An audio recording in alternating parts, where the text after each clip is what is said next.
Sa Barrio Lupindan, matatagpuan ang Sitio Dolores, isang payak at tahimik na lugar na napapalibutan ng matatandang puno ng niyog, kawayan at mga palayan na umaalon tuwing hinihipan ng hangin.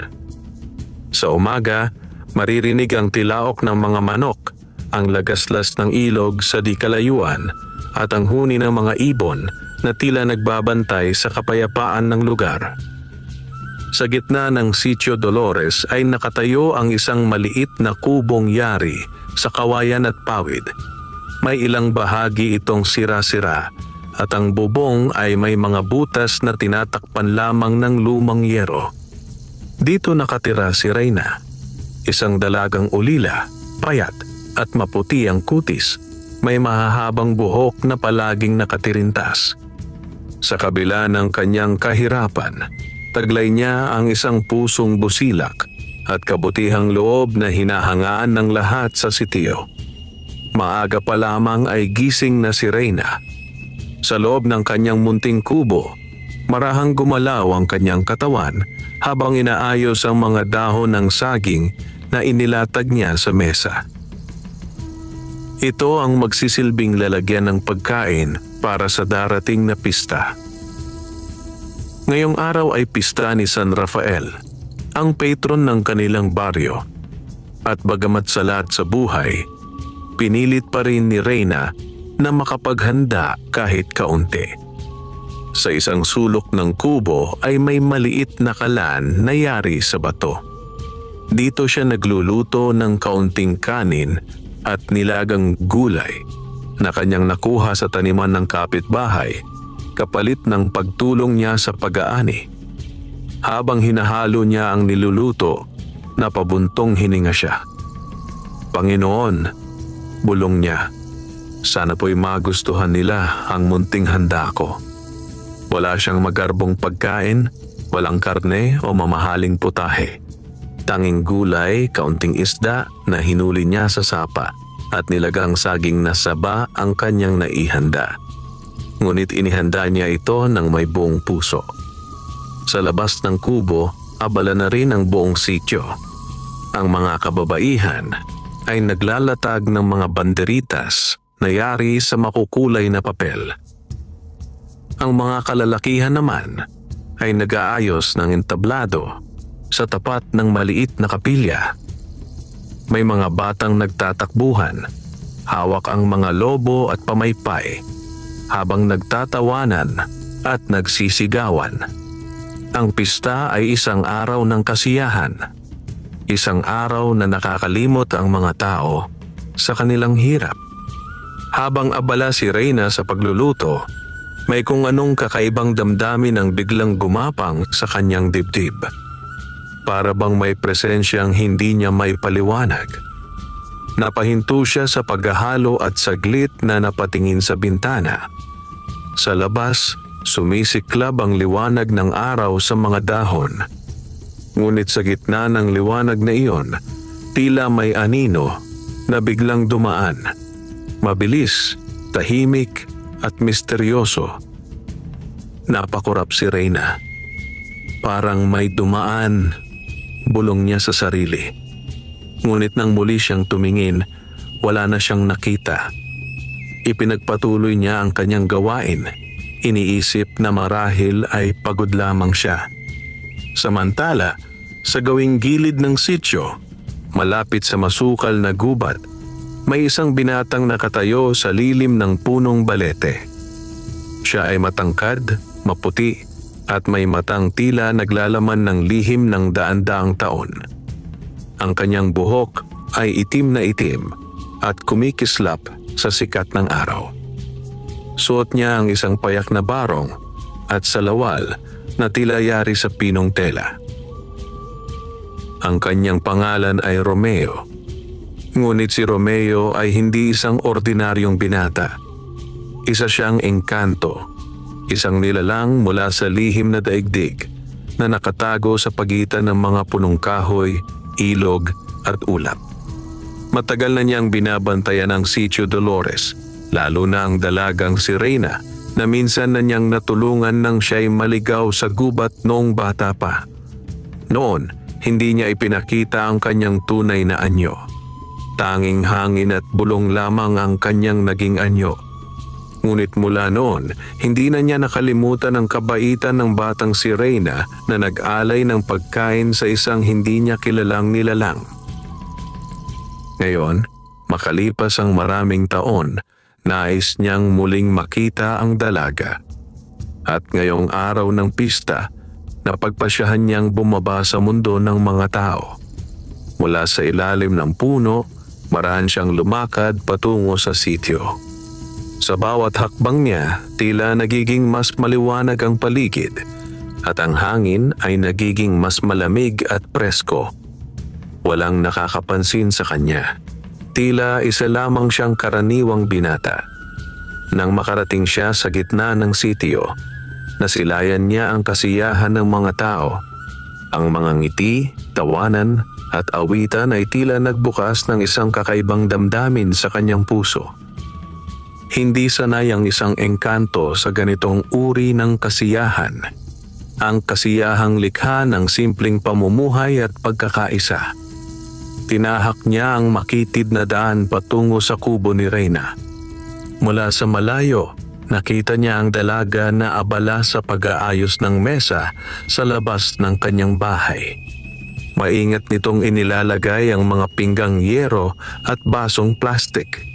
Sa kabila ng payak na gamit, makikita ang pagsisikap at pagmamahal sa bawat galaw nito. Napangiti si Romeo.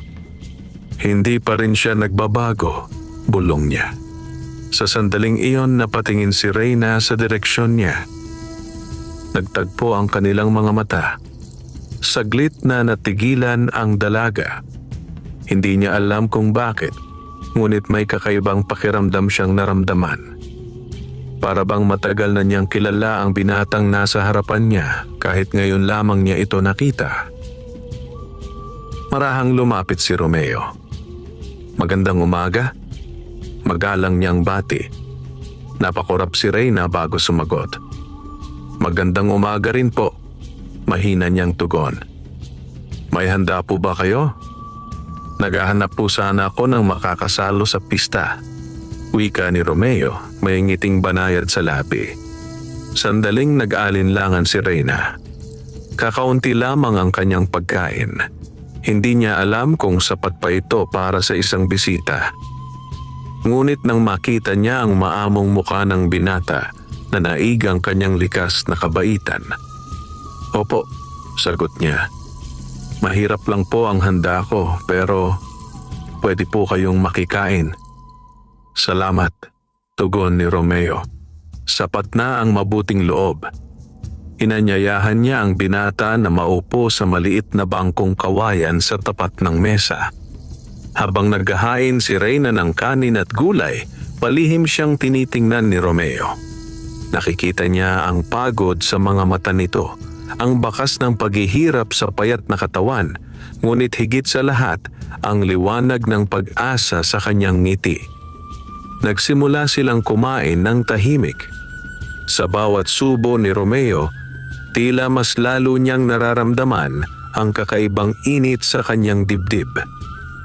Hindi ito dahil sa pagkain, kundi dahil sa pusong nagluto nito. Masarap, bigkas niya sa wakas. Namula si Reyna. Salamat po, mahina niyang tugon.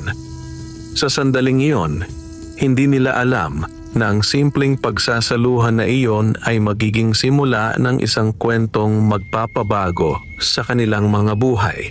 Isang kwentong mag-uugnay sa mundo ng tao at ng engkanto sa gitna ng kahirapan, pagsubok at pag-ibig. At sa ilalim ng maaliwalas na langit ng Sitio Dolores, unti-unting nagsimula ang lihim na tadhana ni Reyna at Romeo. Tahimik ang paligid ng kubo ni Reyna matapos nilang kumain. Sa malayo ay maririnig pa rin ang tugtugan at tawanan mula sa kapilya, ngunit sa kanilang munting espasyo ay tila may sariling mundo na nabuo, isang mundong payapa at puno ng hiwaga.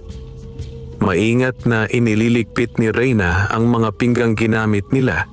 Pinupunasan niya ang bawat isa gamit ang lumang basahan, saka inilalagay sa maliit na estante sa gilid ng dingding.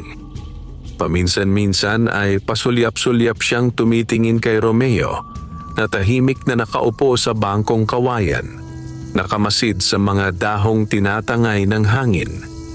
Hindi niya maipaliwanag kung bakit siya kinakabahan sa presensya ng binata. May kakaiba rito sa paraan ng kanyang pagngiti, sa lalim ng kanyang mga mata, at sa tahimik na tindig na tila may dalang lihim. "Taga saan po kayo?" Biglang tanong ni Reyna upang mabasag ang katahimikan. Napatingin si Romeo sa kanya. "Malayo-layo," sagot niya.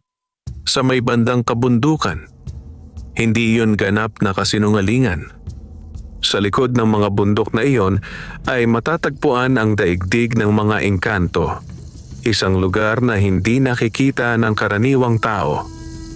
"Bihira po kaming magkaroon ng bisita rito," wika ni Reyna. "Kadalasan, dumadaan lang ang mga tao papuntang bayan." "Siguro po'y sinadya ako ng hangin," tugon ni Romeo, may bahagyang ngiti. Napaisip si Reyna sa kanyang sinabi. "Mahilig po kayo sa malalalim na salita," sambit niya, sabay ngumiti rin. Saglit na natawa si Romeo, isang mahinang tawa na parang halakhak ng hangin sa mga dahon. Mula sa labas, may isang matandang babaeng biglang lumapit sa kubo. Siya si Aling Pura, ang pinakamatandang naninirahan sa Sitio Dolores at kilala bilang tagapagsalaysay ng mga alamat at kwento ng kababalaghan. May hawak siyang tungkod at nakasuot ng kupasing saya. "Oh, Reyna," tawag niya. "May bisita ka pala." "Opo, Aling Pura," sagot ng dalaga. "Nakikain po siya." Lumapit ang matanda kay Romeo at tinitigan ito ng matagal. Parang may hinahanap ang kanyang mga mata. "Iho," wika niya. "Parang may kakaiba sa'yo." Bahagyang napangiti si Romeo. "Baka po dahil maputi lang ako," biro niya. Ngunit hindi natawa si Aling Pura. "Hindi," sabi niya. "May liwanag sa paligid mo. Parang hindi ka pangkaraniwan." Napansin ni Reyna ang biglang pagbabago ng hangin. Lumamig ito at ang mga dahon sa paligid ay bahagyang gumalaw kahit walang malakas na ihip. Saglit na nagtagpo ang mga mata ni na Romeo at Aling Pura. Sa sandaling iyon, tila nagkaunawaan sila. Parang may alam ang matanda na hindi niya kayang banggitin. Ngunit agad ding ngumiti si Aling Pura. "Siguro'y napagkakamalan ko lang," sabi niya. "Matanda na talaga ako." Umupo siya sa gilid ng bangko. "Reyna," dagdag niya, "mag-ingat ka sa mga taong biglang dumarating sa buhay mo." Napalunok si Reyna. "Opo," mahina niyang sagot. Maya-maya, nagpaalam si Aling Pura at naglakad palayo. Nang makaalis ang matanda, muling bumalik ang katahimikan. "Pasensya na po," wika ni Reyna. "Medyo prangkalang po talaga si Aling Pura." "Walang problema," sagot ni Romeo. "Marunong siyang makaramdam." Napatingin sa kanya si Reyna. "Makaramdam?" Damdamin ng kapwa." Agad niyang binawi. Marunong siyang umunawa. Tumango si Reyna. Mula sa malayo, biglang umalingaw-ngaw ang tunog ng kampana mula sa kapilya. Hudyat iyon ng pagsisimula ng sayawan. "May sayawan po sa plaza," wika ni Reyna. "Gusto po ba ninyong manood?" "Kung kasama ka," sagot ni Romeo. Napatigil si Reyna. Bahagya siyang namula. "Oh, opo," tugon niya. Sabay silang naglakad patungo sa gitna ng baryo. Habang naglalakad, napapansin ni Reyna na tila umiiwas sa putik at bato ang paa ni Romeo nang hindi man lang nadudumihan ang kanyang tsinelas. Ngunit hindi na niya iyon pinag-isipan. Sa plaza, nagsasayawan ng mga kabataan. May tugtog ng gitara at tambol. May mga ilaw na yari sa bumbilya at parol na nakasabit sa mga kawad. Sa gitna ng kasiyahan, nakatayo lamang sina Reyna at Romeo sa gilid, nanonood. "Hindi po ako marunong sumayaw," sabi ni Reyna. "Pwede naman pong matuto," tugon ni Romeo. Inilahad niya ang kanyang kamay. Nag-alinlangan si Reyna.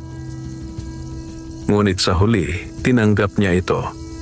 Nang magdikit ang kanilang mga palad, may banayad na init na gumapang sa katawan ni Reyna. Parang may dumaloy na lakas mula sa binata patungo sa kanya. Dahan-dahan silang gumalaw kasabay ng tugtog. Sa bawat ikot, sa bawat hakbang, tila nagiging mas malinaw ang damdaming hindi pa nila kayang pangalanan. Sa gilid ng plaza, may mga matang nakamasid. Isang lalaki ang nakatayo sa dilim. Matangkad, may itim ang balat, at may matang puno ng inggit. Ang kanyang pangalan ay Dario. Matagal na niyang lihim na minamahal si Reyna. At sa kanyang puso, nagsimula nang tumubo ang galit. Galit sa estrangherong biglang sumulpot. Galit sa engkantong hindi pa niya kilala. At sa gabing iyon, sa ilalim ng mga ilaw ng pista, nagsimula ang isang tahimik na digmaan ng damdamin, lihim at kapalaran. Unti-unting humupa ang tugtog sa plaza. Isa-isang nagsiuwian ng mga tao, bitbit ang pagod at saya mula sa maghapong pagdiriwang. Ang mga parol ay patuloy na kumikislap, ngunit ang sigla ng pista ay unti-unting napalitan ng katahimikan ng gabi. Sa gilid ng entablado, naupo sina Reyna at Romeo sa isang mahabang bangkong kahoy. Kapwa sila hinihingal mula sa sayaw, ngunit may ngiti sa kanilang mga labi. Tahimik ang paligid. Tanging huni ng kuliglig at lagaslas ng hangin sa mga dahon ang maririnig. "Salamat po," wika ni Reyna, bahagyang yumuko. "Ngayon lang po ako ulit sumayaw ng ganito. Masaya po akong ikaw ang kasama ko," tugon ni Romeo. Napatitig si Reyna sa kanya. May kung anong gumuhit sa kanyang dibdib. Isang damdaming hindi niya pa kailanman naramdaman noon. Parang may unti-unting naglalagablab na apoy sa kanyang puso. Banayad, ngunit totoo. "Bakit po kayo napadpad dito?" tanong niya matapos ang sandaling katahimikan. Napatingin si Romeo sa madilim na langit. "May hinahanap ako," sagot niya. "Ano po iyon?" "Isang taong matagal ko nang kilala, kahit hindi niya alam." Naguluhan si Reyna. "Paano po iyon?" Ngumiti si Romeo. "May mga pagkakataon po kasi na ang tadhana ang unang nakakakilala, bago pa ang mga tao." Hindi na muling nagtanong si Reyna. Pakiramdam niya, may mga sagot na darating sa tamang panahon. Sa di kalayuan, mula sa likod ng punong mangga, patuloy na nakamasid si Dario. Nakapamaywang siya at bakas sa mukha ang pagkainis. Nakita niya kung paano ngumiti si Reyna kay Romeo.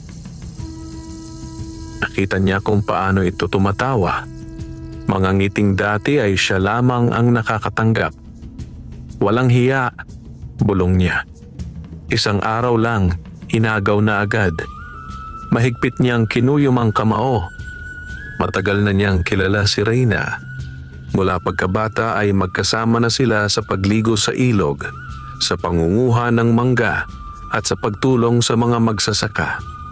Nung mamatay ang mga magulang ni Reyna, siya ang madalas na tumulong dito, nagdadala ng kahoy, nag-aayos ng bubong at nagbibigay ng kaunting bigas. Ngunit hindi niya kailanman nagawang ipagtapat ang kanyang nararamdaman.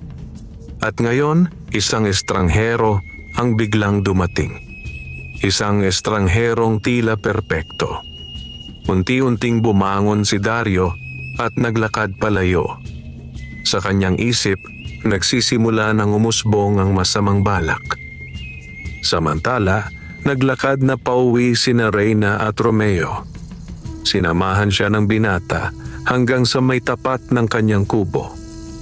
"Salamat po sa paghatid," wika ni Reyna. "Responsibilidad ko," tugon ni Romeo. Napangiti si Reyna. "Babalik pa po ba kayo bukas?" "Tama lang po kung babalik," sagot ni Romeo. "Kung papayagan mo." "Opo," mabilis na sagot ni Reyna. "Pwede po."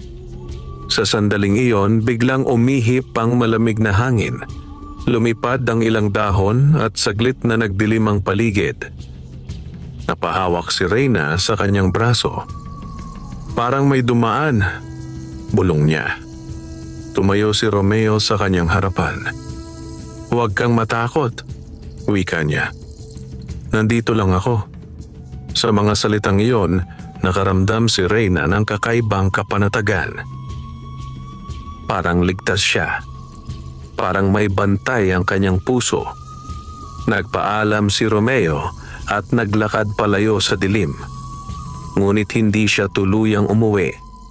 Sa halip, nagtungo siya sa gilid ng gubat. Doon, sa ilalim ng matatandang puno, unti-unti niyang hinubad ang anyo ng tao. Kumislap ang hangin. Nagningning ang paligid. At sa isang iglap, lumitaw ang tunay niyang anyo. May bahagyang liwanag ang kanyang balat at ang kanyang mga mata ay tila bituin sa gabi.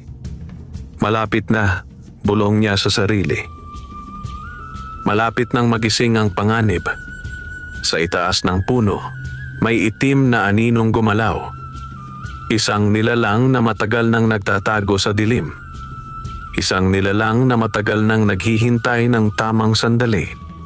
At sa gabing iyon, sa pagitan ng liwanag at dilim, unti-unting humahabi ang kapalaran ni Reyna at Romeo. Madaling araw pa lamang ay nagising na si Reyna. Mula sa maliit na bintana ng kanyang kubo, nasilayan niya ang mapusyaw na liwanag ng bukang liwayway. Ang langit ay kulay kahel at rosas at ang mga ulap ay tila mga hibla ng bulak na unti-unting tinatangay ng hangin. Umupo siya sa gilid ng banig at napabuntong hininga. Hindi pa rin mawala sa kanyang isip ang mga nangyari kagabi. Ang sayawan, ang ngiti ni Romeo, ang kakaibang init ng kanyang kamay, at ang mga salitang nagbigay sa kanya ng kapanatagan. Parang panaginip. Ngunit alam niyang totoo ang lahat. Tumayo siya at nagsimulang maghanda. Kailangan niyang pumunta sa bukid upang tumulong sa pag-aani ng mais. Iyon ang kanyang kabuhayan, ang magtrabaho kapalit ng kaunting bigas at gulay. Matapos maghilamos sa tapayan, isinuot niya ang kanyang kupas na bestida at isinukbit ang lumang bayong. Bago umalis, saglit siyang tumingin sa salamin na yari lamang sa piraso ng makintab na lata. Ngumiti siya sa sarili. "Bakit parang ang saya-saya ko?" bulong niya. Sa kabilang panig ng sitio, sa may gilid ng gubat, tahimik na naglalakad si Romeo. Buong magdamag siyang nagbantay. Sa kanyang tunay na anyo, minatyagan niya ang paligid upang tiyaking walang masamang espiritong lalapit sa kubo ni Reyna. Ngunit may naramdaman siyang kakaiba. May gumagalaw sa hangganan ng kanilang mundo at ng mundo ng mga nilalang. May unti-unting bumubukas na pintuan ng panganib. Huminto siya sa ilalim ng isang punong acacia. Ipumikit siya. Marahang inilapat ang kanyang palad sa puno. Biglang kumislap ang hangin. Mula sa ugat hanggang sa mga sanga, dumaloy ang isang banayad na liwanag. Nakinig siya sa bulong ng kagubatan. Sa daigdig ng mga engkanto, ang mga puno, bato at ilog ay may sariling tinig. Mga tinig na naririnig lamang ng mga tulad niya. May paparating, bulong ng hangin. May galit, wika ng mga dahon. May inggit, sambit ng lupa. Napamulat ang mga mata ni Romeo. Alam niya kung ano ang ibig sabihin nito. May taong nagdadala ng masamang damdamin. At ang damdaming iyon ay maaaring maging daan upang makapasok ang kadiliman. Sa di kalayuan, naglalakad si Dario patungo sa bahay ng isang kilalang albularyo sa Karatig Sitio. Si Mang Oldarico. Isa siyang matandang lalaki na bihasa sa mga orasyon, anting-anting at itim na salamangka. Maraming natatakot sa kanya, ngunit marami ring lihim na lumalapit. At ngayong umaga, puno ng galit ang puso ni Dario. Sa kanyang isip, paulit-ulit na lumilitaw ang larawan ni Reyna at Romeo na magkasamang sumasayaw. Para siyang sinusunog sa loob. Hindi pwede, bulong niya. Hindi pwede akong matalo. Pagdating niya sa kubo ni Mang Oldarico, kinatok niya ang pintong yari sa kahoy. 3 beses. Mabagal. Malakas. Mula sa loob, may narinig siyang paus na boses. Sino yan? Ako po si Dario, sagot niya. May ipapakiusap po ako. Matagal bago bumukas ang pinto.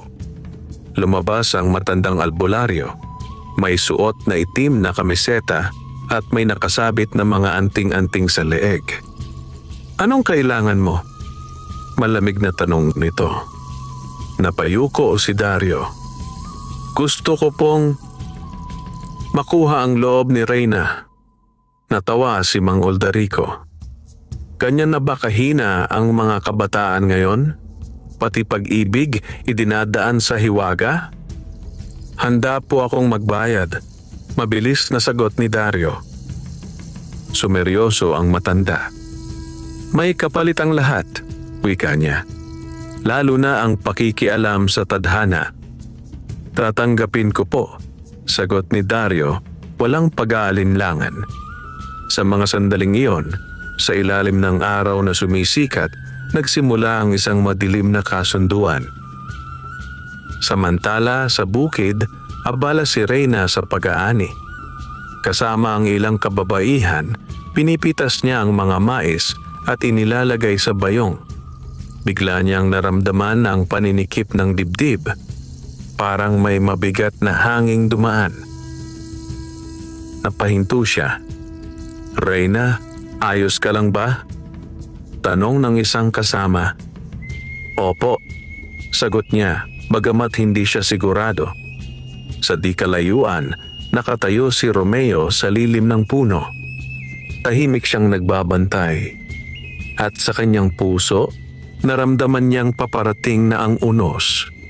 Isang unos na susubok sa kanilang damdamin, pananampalataya at kapalaran. Mula sa kubo ni Mang Oldarico, lumabas si Dario na mabigat ang dibdib at magulo ang isipan. Sa kanyang kamay ay may maliit na supot na yari sa telang itim. Sa loob nito ay may pulbos na kulay abo, ilang tuyong dahon at isang munting kahoy na inukita ng kakaibang mga simbolo. Sa tamang oras mo ito gamitin, bilin ng matandang albularyo. Kapag kabilugan ng buwan, kapag mahina ang loob ng pakay mo, mahigpit na kinapitan ni Dario ang supot. Opo, sagot niya.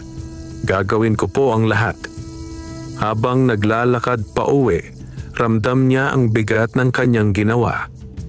Ngunit tinabunan iyon ng kanyang paninibugho at takot na tuluyang mawala si Reyna sa kanya. Sa bawat hakbang, lalong nagiging madilim ang kanyang kalooban. Sa kabilang panig ng sitio, Pauwi na rin si Reyna mula sa bukid. Pagod ang kanyang katawan, ngunit mas mabigat ang kanyang pakiramdam. Parang may aninong sumusunod sa kanya. Hindi niya nakikita, ngunit dama niya. Pagdating sa kanyang kubo, agad siyang naupo sa bangkong kawayan. Napahawak siya sa kanyang dibdib. Bakit parang nahihilo ako? Bulong niya. Sa sandaling iyon, may marahang katok sa pintuan. Reyna. Mula sa labas, narinig niya ang tinig ni Romeo. Agad siyang tumayo at binuksan ang pinto. Romeo, sambit niya, bahagyang nagulat. Anong ginagawa mo rito? Naramdaman kong hindi ka maayos, sagot ng binata. Parang may mabigat sa paligid mo. Napatingin si Reyna sa kanya. Parang, totoo po, wika niya. Kanina pa po ako parang kinakabahan. Pumasok si Romeo at umupo sa tabi niya. Maraan niyang inilapat ang kanyang kamay sa likod ng palad ni Reyna.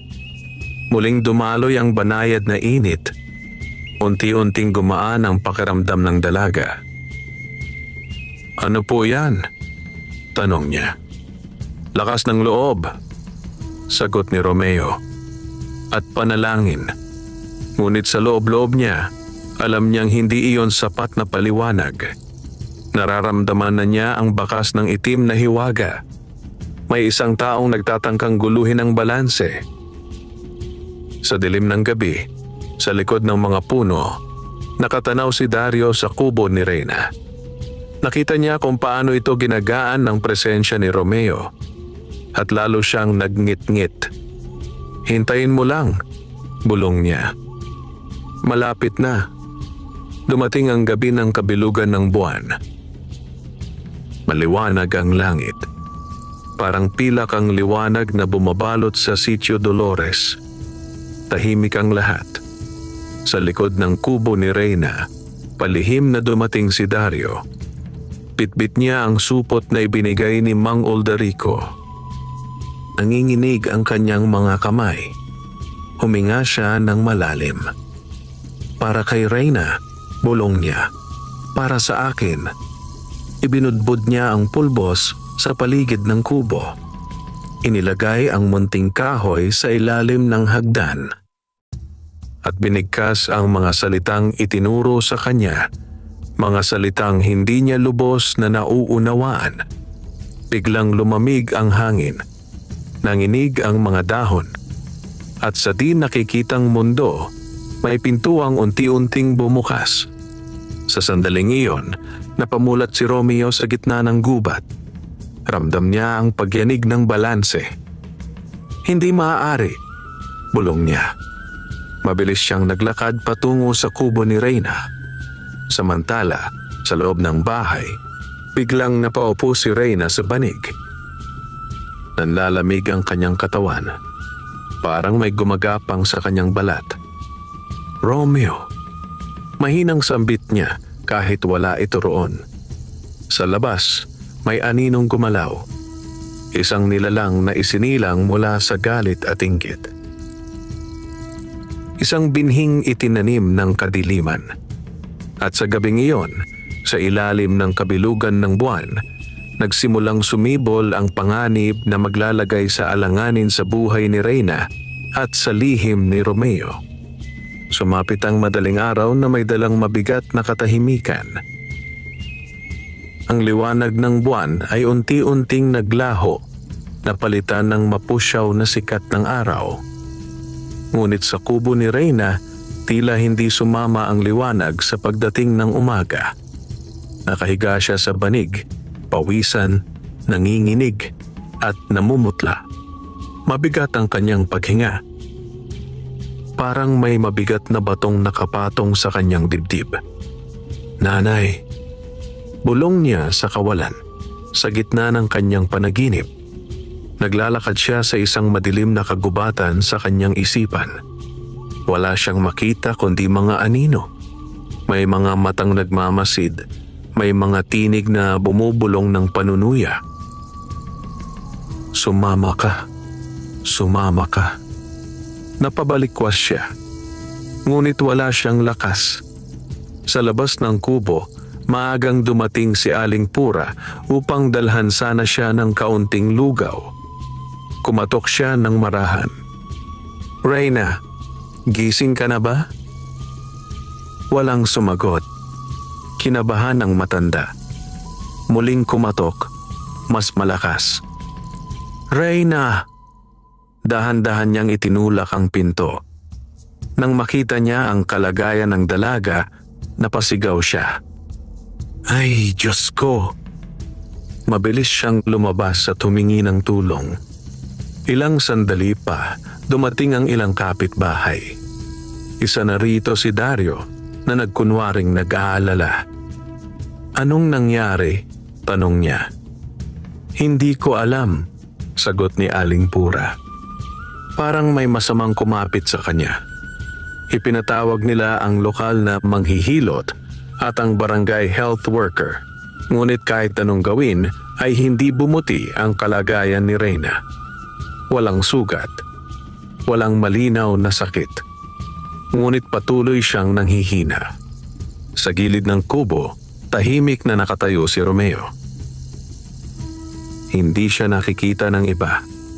Ginamit niya ang kapangyarihan ng mga engkanto upang manatiling anino sa mata ng tao. Lumuhod siya sa tabi ni Reyna. Inilapat ang kanyang palad sa noo nito. Nanlamig ang kanyang kamay. Malakas na ang sumpa, bulong niya. Sa kanyang paningin, malinaw ang itim na ulap na bumabalot sa kaluluwa ng dalaga. Parang mga ugat na kumakapit. Parang ahas na pumupulupot. Alam niyang hindi sapat ang simpleng dasal. Kailangan niya ng tulong mula sa kanyang lahi. Nang sumapit ang gabi, tahimik na umalis si Romeo. Tinungo niya ang pusod ng kagubatan, ang lugar na bawal sa tao. Doon matatagpuan ang banal na balete, ang sentro ng lakas ng mga engkanto. Habang naglalakad siya, nagbabago ang paligid. Mas nagiging makulay ang mga dahon. Mas nagiging malinaw ang liwanag. At mas nagiging buhay ang hangin. Pagdating niya sa ilalim ng napakalaking punong balete, lumuhod siya. "Mga ninuno," tawag niya, "mga tagapagbantay ng liwanag." Mula sa hangin, may mga anyong unti-unting nabuo, mga nilalang na yari sa liwanag at ulap, mga matatandang engkanto, mga tagapangalaga ng batas ng kalikasan. "Romeo," sabay-sabay nilang wika. "Bakit ka tumatawag?" "May taong inosente na nadadamay sa dilim," sagot niya. "Si Reyna." "Alam namin," tugon ng isa. "Ngunit bawal sa iyo ang makialam ng lubos." Napayuko si Romeo. "Handa akong parusahan," wika niya. "Basta mailigtas ko siya." Nagkatinginan ang mga matatanda. "May paraan," sabi ng pinakamatanda. "Ngunit may kapalit." "Tanggap ko," sagot ni Romeo. "Kailangan mong kunin ang luhang bituin," wika nito. Isang banal na esensya na matatagpuan sa bundok ng ulap. Ngunit kapag ginawa mo iyon, mas lalo kang mabubunyag sa mundo ng tao. Napatingala si Romeo. Alam niya ang panganib. Ang bundok ng ulap ay lugar ng mga ligaw na espiritu at ligaw na engkanto. Marami na ang hindi nakabalik. Ngunit naalala niya ang mukha ni Reyna, ang kanyang ngiti, ang kanyang kabutihan. "Aalis ako ngayon din," matatag niyang sagot. At sa sandaling iyon, sa ilalim ng banal na balete, nagsimula ang paglalakbay ni Romeo. Isang paglalakbay na susubok sa kanyang lakas, pananampalataya at pag-ibig. Sa gitna ng katahimikan ng gabi, iniwan ni Romeo ang banal na balete. Tahimik siyang naglakbay sa pagitan ng mga puno, ilog at batuhan, Tinatahak ang mga landas na tanging mga nilalang ng kalikasan lamang ang nakaalam. Sa bawat hakbang niya, unti-unting nagbabago ang mundo sa kanyang paligid. Ang hangin ay nagiging mas malamig. Ang lupa ay mas nagiging magaspang. At ang langit ay tila mas malapit sa kanyang ulo. Sa malayo, unti-unting lumitaw ang bundok ng ulap. Isang dambuhalang anyong nababalutan ng makapal na hamog at ulap. Parang isang higanteng natutulog, binabantayan ng mga espiritu at sinaunang nilalang. Habang papalapit siya, naramdaman niya ang bigat ng enerhiya sa paligid. Parang bawat hinga ay may kasamang babala. Bawal ang mahihina, bulong ng hangin. Bawal ang nag-aalinlangan, wika ng mga bato. Ngunit hindi tumigil si Romeo. Pagdating niya sa paanan ng bundok, nakita niya ang makitid na daan na paitaas. Puno ng matutulis na bato, malalalim na bangin, at gumagapang na mga ugat. Huminga siya ng malalim at nagsimulang umakyat. Sa unang bahagi ng paglalakbay, sinalubong siya ng malakas na hangin. Para itong mga kamay na nagtutulak sa kanya pababa. Mahigpit niyang kinapitan ang isang ugat. "Hindi ako babalik," bulong niya. Nagpatuloy siya. Sa ikalawang bahagi, sinalubong naman siya ng mga ilusyon. Biglang nagbago ang paligid. Nakita niya ang Sitio Dolores na wasak. Ang kubo ni Reyna ay gumuho. Si Reyna ay nakahandusay sa lupa. Walang buhay. "Kasalanan mo," bulong ng mga anino. "Dahil sa'yo, siya'y naghirap." Napahinto si Romeo. Nanginig ang kanyang dibdib. Ngunit ipinikit niya ang kanyang mga mata. "Hindi ito totoo," wika niya. "Hindi ako susuko." Biglang naglaho ang mga ilusyon. Sa ikatlong bahagi ng bundok, sinalubong siya ng isang bantay. Isang nilalang na kalahating tao at kalahating ulap. May pakpak na yari sa hamog at mga matang kumikislap na parang kidlat. "Sino ka?" Malalim na tanong nito. "Ako si Romeo," sagot niya. "Isang engkantong naglalakbay para sa isang tao." Natawa ang bantay. "Para sa tao? Isusugal mo ang iyong kawalang hanggan?" "Opo," sagot ni Romeo. Dahil mahalaga siya. Napatingin ang bantay sa kanya ng matagal. Sa huli, tumabi ito. "Makakaraan ka," wika nito. "Ngunit mag-ingat. Hindi lahat ay kayang bumalik." Nagpatuloy si Romeo. Pagdating niya sa tuktok, nakita niya ang isang maliit na lawa na tila salamin ng tubig. Sa gitna nito ay may lumulutang na liwanag. Maliit, malinaw, at kumikislap na parang bituin. Iyon ang luhang bituin. Lumuhod si Romeo sa gilid ng lawa. Ngunit nang iunat niya ang kanyang kamay, biglang gumalaw ang tubig. Mula sa ilalim, lumitaw ang isang dambuhalang ahas na yari sa ulap at kidlat. Ang tagapangalaga ng lawa. Umangat ito at suminghal. Hindi libre ang banal na luha. Umalingaw-ngaw ang tinig nito. "Ano ang kapalit?" tanong ni Romeo. "Isang alaala," sagot ng nilalang. "Isa sa pinakamahalaga sa'yo." Napatigil si Romeo. Naalala niya ang unang pagkakataon na nakita niya si Reyna noong bata pa ito. Ang pag-aalay nito ng pagkain sa gubat, ang inosenteng ngiti. Iyon ang alaala na pinanghahawakan niya sa loob ng maraming taon. "Iyon ang kukunin mo?" tanong niya. "Opo," sagot ng ahas.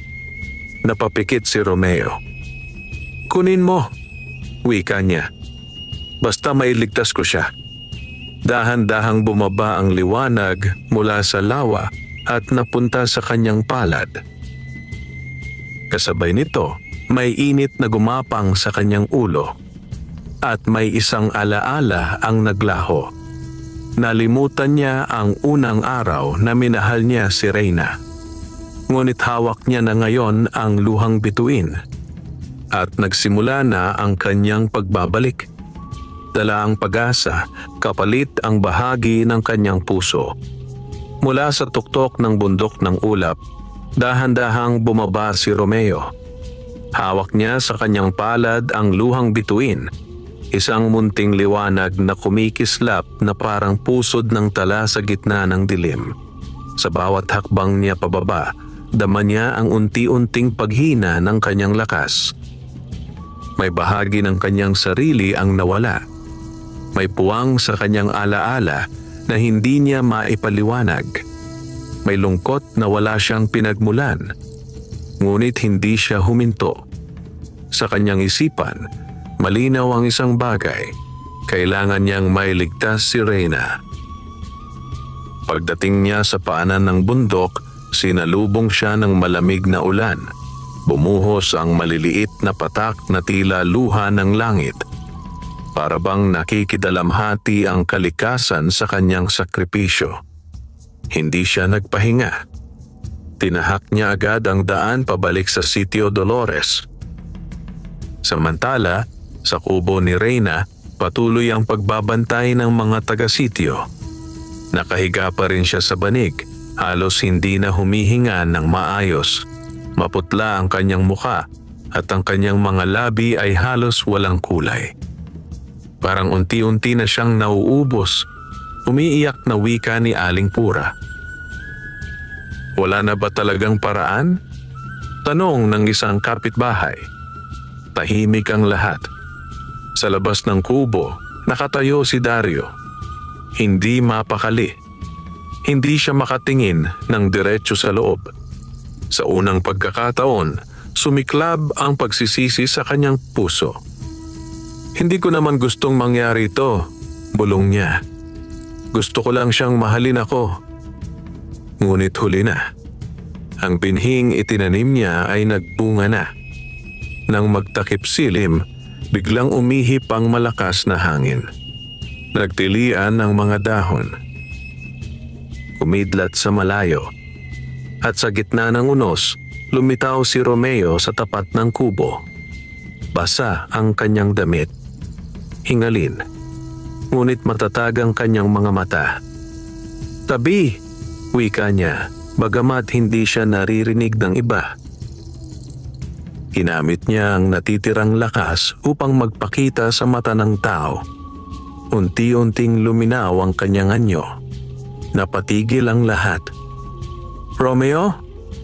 Gulat na sambit ni Aling Pura.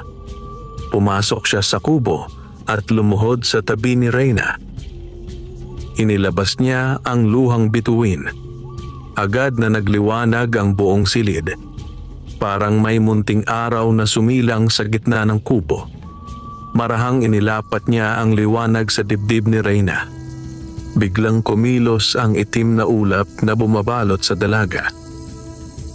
Parang nasusunog. Parang tinutunaw ng liwanag. Mula sa bibig ni Reyna, lumabas ang isang maitim na usok.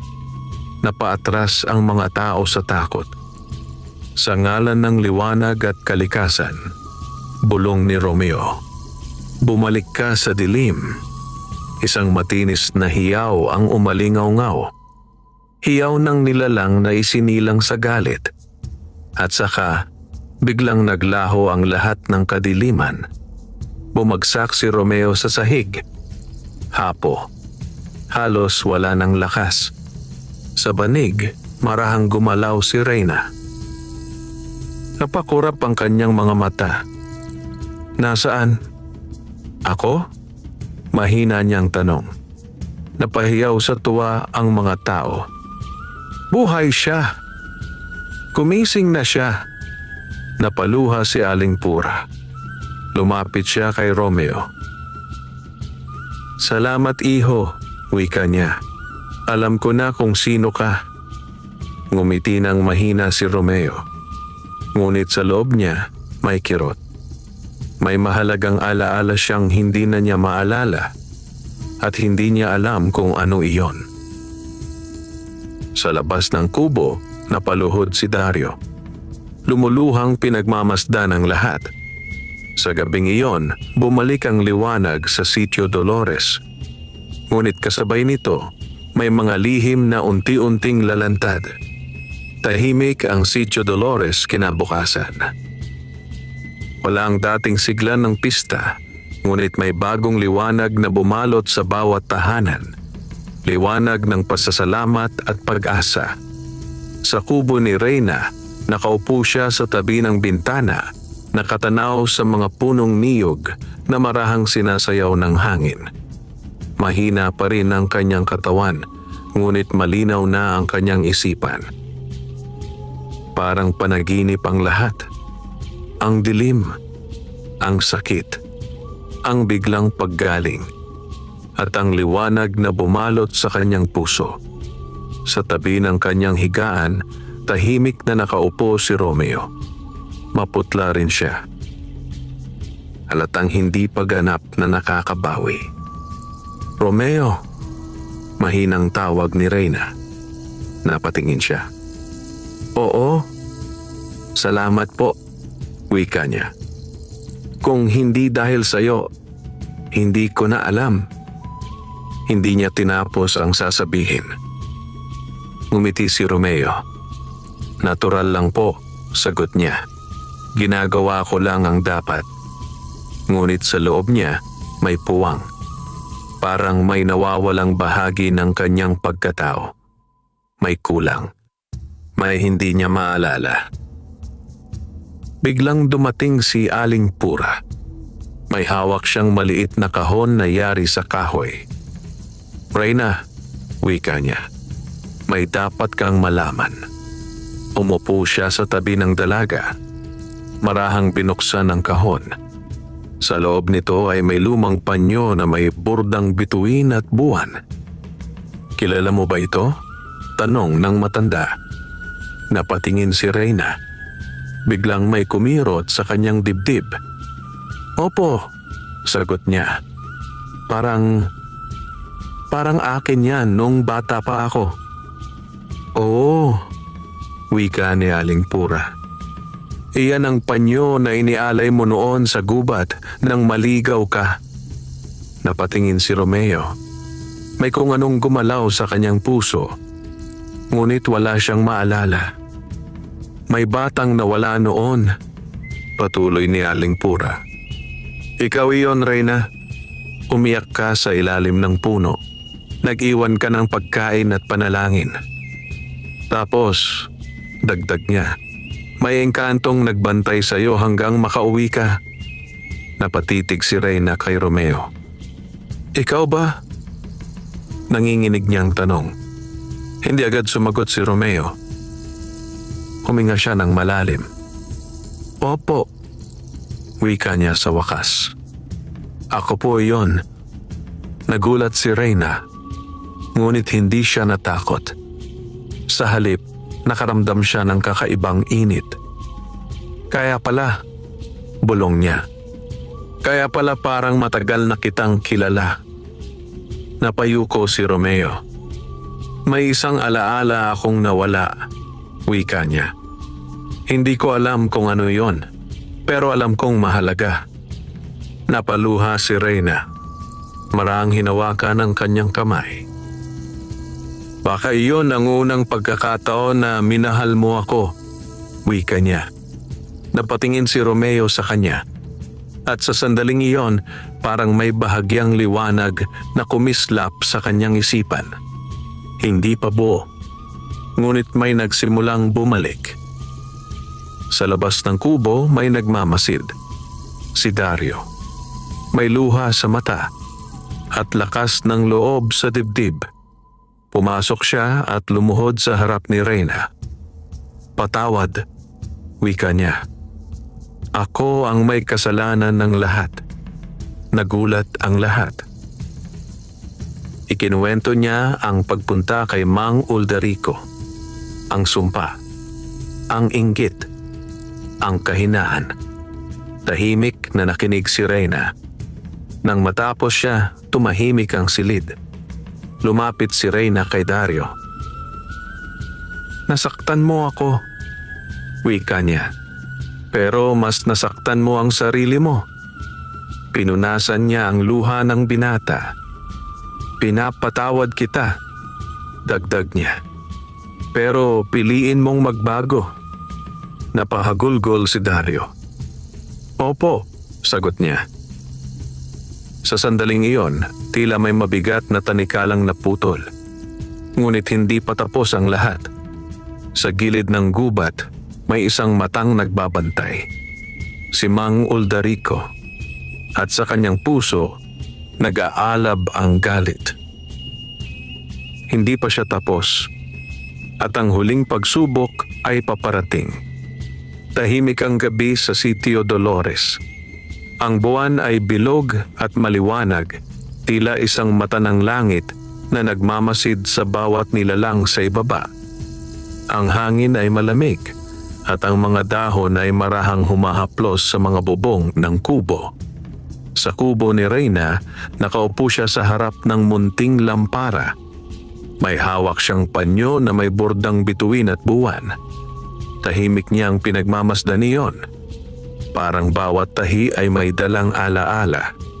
Sa tabi niya, naroon si Romeo. Tahimik din. Ngunit sa kanyang dibdib, may bagyong naglalaban. Ang tungkulin bilang engkanto at ang pagnanais bilang isang nilalang na marunong magmahal. "Romeo," mahinang tawag ni Reyna. "Oo?" sagot niya.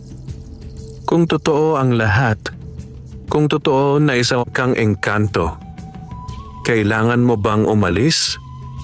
Napatingin si Romeo sa kanya. Matagal siyang hindi nakapagsalita. "Opo," sagot niya sa huli. "Darating ang panahong kailangan kong bumalik sa aming mundo." Napatungo si Reyna. "Ganun pala," bulong niya. Ngumiti si Romeo, bagamat may lungkot. "Pero hindi pa ngayon," dagdag niya. "May dapat pa akong tapusin." Sa labas ng kubo, unti-unting dumilim ang paligid. Parang may aninong bumabalot sa mga puno. Sa gilid ng gubat, nakatayo si Mang Uldarico. May hawak siyang tungkod na yari sa buto at kahoy. Sa paligid niya, umiikot ang maitim na usok. "Kung hindi ko siya makuha," bulong niya, "walang sino man ang magkakaroon."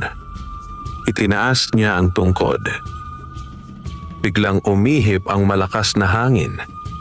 Nagalon ang mga damo. At mula sa lupa, may mga aninong gumapang.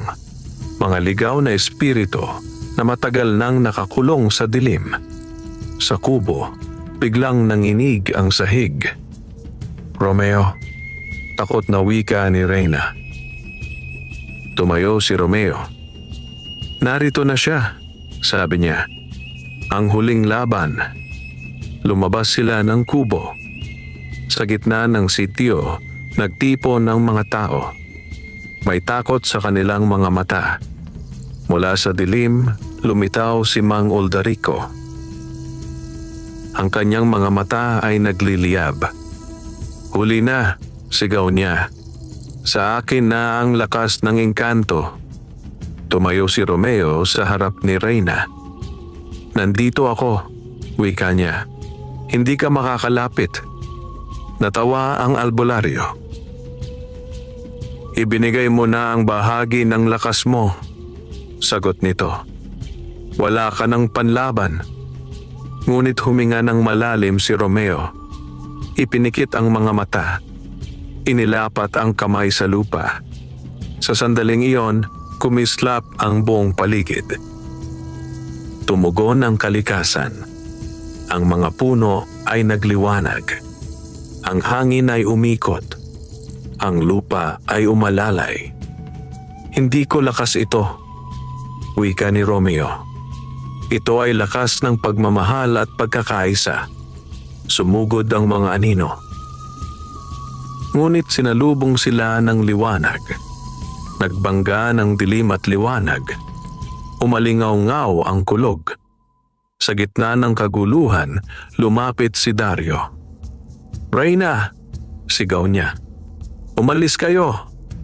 Tinulungan niya ang mga tao na magtago. Habang si Romeo ay patuloy na lumalaban. Sa huli, nanghina si Mang Oldarico. Nabitiwan ng tungkod at natunaw ang dilim. Bumagsak siya sa lupa, walang kapangyarihan. Tahimik ang paligid. Parang huminto ang mundo. Unti-unting naglaho ang liwanag sa paligid ni Romeo. Napaluhod siya. Hingalin. Halos wala ng lakas. "Romeo!" sigaw ni Reyna. Tumakbo siya at sinalo ang binata. "Bakit mo ginawa ito?" Umiiyak niyang tanong. Ngumiti si Romeo. "Dahil mahal kita," sagot niya. "At dahil ang liwanag ay laging pinipili ang mag-alay." Biglang umihip ang banayad na hangin. Mula sa kalangitan, bumaba ang mga tagapagbantay ng liwanag. "Romeo," wika nila, "pinatunayan mo ang iyong puso.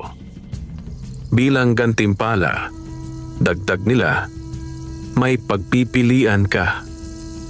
Bumalik ka sa amin," sabi ng isa, "at kalimutan ang mundo ng tao.